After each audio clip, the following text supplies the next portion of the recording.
Hello, good people of the interweb. Time to answer one of the great questions of our generation, and indeed the whole world. Do CaDA's speed champions slap? We've got 1, 2, 3 of their newest releases to find out the answer to that question. A big shout out to Barweer for sending these over so I can bring this video to you good folks. Now, before we begin, can I just say, CaDA's, they've been getting a little froggy with their pricing. I noticed they got these bumped up to 25 bones on their website. We're getting into Lego territory there. So flip on over to Barweer. They are $7, even before you use my discount code available below. Now, I'm not typically the type of guy to tell one how to spend one's money, but you would have to be demented to spend 3 times the price on the same product. Anyway, back to the matter at hand. These are, of course, all fully licensed. And let's begin with the Astra, methinks. Yeah, methinks that'll do nicely. Box opens, no numbered bags, and no sticker sheet. Interesting. We'll return to that point. Time to take a dump. Chassis will be completely brick built, and we're already getting some snotty good. First prints are going on for what appears to be the rear bumper area. Rear lights are simple, but I just love how they are brick built here. Remember the 3 Bs, gang. Brick built best. Am I wrong? Spoiler going on, looking fresh. Here's the build for the side skirts and door area, and the shaping CaDA achieved is really great. And the build is actually very satisfying, I found. Interior is a bit bare bones, but on brand for a touring car, let's be real. Front splitter going on. Roof is coming together here. And here are some interesting pieces coming up. This trans slope piece is actually printed and will become the front grille area. That's kind of cool. And these trans 2x1 wedge plates, these have got to be a mock builder's wet dream. Hood clicks on easily. Silver wheels look beautiful. And when mounted, our build is complete.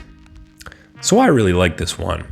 The classic white and yellow opal livery is captured well, and a lot of it is even brick built, which is super cool. They even managed to capture the essence of the aggressive DTM widebody, which looks great.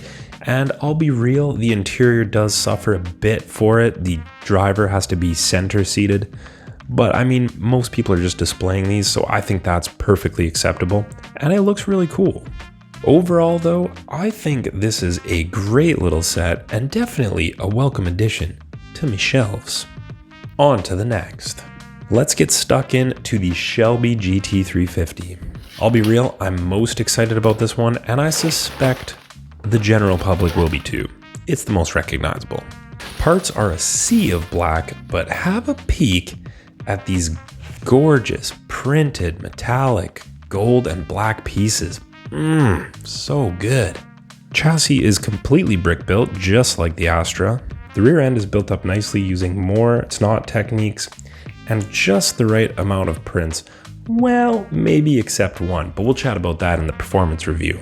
Interior has printed gauges and it's a bit cramped, but more than anything, I just wish it was a different color.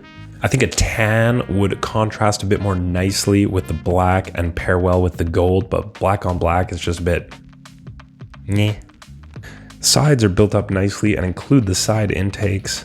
And I don't know if these were fake on the GT350, but it's not a mid-engine car, so they're at least useless, I think. The rear windshield is also brick built, including a bunch of trans pieces, which I really like. They're really cool. The front end includes a subtle print for the Shelby snake logo. Front is also built up nicely, including lots of lovely printed gold pieces to represent the racing stripes. Gold racing stripes must add at least 50 horsepower, let's be real. Printed windshield, very nice. Wheels go on and we are done with the Shelby. Bit of a mixed bag here, lots of pros. The build is very solid. For real, this thing is built like a Lego brick shithouse. And the black and gold color scheme is so So good. This is like the proper drum lacquered metallic, the nice one. Yeah, it's good. And it's just straight up a cool car. Like Mustangs are fine, but a Shelby GT350 or GT500, like those are cooler, let's be real. But the glazing stops there, I'm afraid. The build is a bit boring, not too many interesting techniques. As mentioned, the interior I feel like could have done better with a different color. And the prints are maybe a bit overboard. I think, like, for example, the rear lights, they could have easily stacked 3 1x1 translucent red studs and got the same effect, if not better. But if display value is what you want, and I suspect it is, then you will love this one. It's excellent. I'm pumped about it. All right, finally, we arrive at the Fiat. We kind of went from the Ford to the Fiat, so maybe I can use this joke finally. I know what's wrong with it. It's a Ford. You know what they say Ford stands for, don't you? It stands for fix it again, Tony. You're thinking of a Fiat, Dale. Disclaimer, this is probably the least hyped one for me. It looks to be a bit bland, but we'll try and keep an open mind. And so, okay, now I know I have said in the past that I appreciate the individually wrapped windshields, but this feels a bit excessive. The chassis will be brick built again, unsurprisingly, but what is surprising, it's only 3 studs wide, so that tells me this is going to be probably a 7 wide build. Very interesting. Indeed, the rear bumper is 7 studs wide and includes some nice prints. Beautifully printed wheel arches too. More prints for the rear deck lid. Sides, you guessed it, more prints. Also just a pretty good build, straight up. Interior going in, pretty basic, with your gauge cluster sitting on the floor as you do. Front end is built up fairly basically, admittedly. But I do really like this offset hood scoop. That's kind of cool. Rear window, printed, shocker, I know. Roof going on at this stage. Front windshield stickered. Nah, I'm just messing with you. It's printed. Wheels assembled and mounted, and our Fiat is complete. Overall, the build is a bit boring on this one, but it's cool that it's 7 studs wide because this is a smaller car IRL, so it makes it scale nicely with its friends.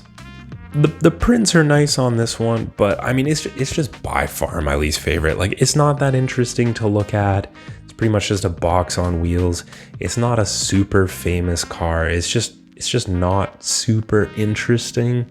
So while I like it, I'm just not crazy about it. I probably wouldn't be spending too much on this one unless, you know, you got a crazy good deal or you, for some reason, really like the Fiat 131 Rally.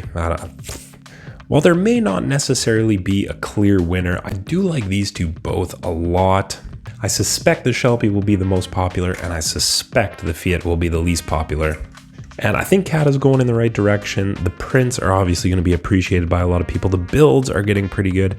I think they need to maybe hone in on some more interesting vehicles that people will appreciate. Love that they're going for the license though. Hope it continues. They could probably work on the price point a little bit. Maybe include 1 or 2 stickers. Like, it doesn't need to be all printed for me. It's kind of cool that it is, but it doesn't need to be. Anyway, I want to know what you think down below. What's your favorite? Or do you think these are all just uninteresting? Let me know down below. I'd love to hear about it. And thank you very much for watching this video. Hope you have a fantastic day. I will see you again in the next one. Bye-bye.